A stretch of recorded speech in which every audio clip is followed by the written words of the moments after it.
सातबाराच्या बातमीपत्रात आपलं पुन्हा स्वागत। पन्हाळा तालुक्यातील कोडोलीतल्या श्री दत्त ग्रामीण सहकारी पतसंस्थेनं मागील आर्थिक वर्षामध्ये 65 कोटींचा व्यवहार केला असून संस्थेला झालेल्या नफ्यातून संस्थेनं सभासदांना 10% डिव्हिडंड वाटप केलाय।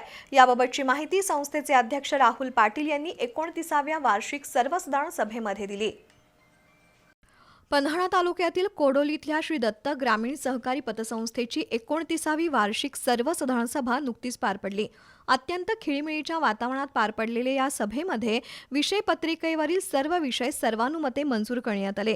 सध्या 11 कोटी रुपये इतकी ठेव असलेल्या संस्थेनं गेल्या आर्थिक वर्षामध्ये 65 कोटी रुपयांचा आर्थिक व्यवहार केलाय। संस्थेचा NPA 0% आहे, त्यामुळे संस्थेच्या कर्जाची वसुली देखील चांगली आहे। एकूणच आर्थिक नियोजन आणि तारण कर्ज यामुळे संस्थेची घोडदौड अत्यंत उत्तम गतीनं सुरू आहे, असं चेअरमन राहुल पाटील यांनी सांगितलं।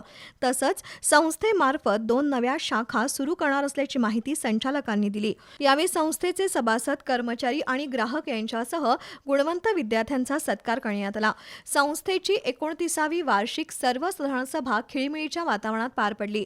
यावेळी संस्थेचे उपाध्यक्ष अजित पाटील, कार्यकारी संचालक सर्जेराव साळुंखे यांच्यासह संचालक, सभासद आणि ग्राहक उपस्थित होते।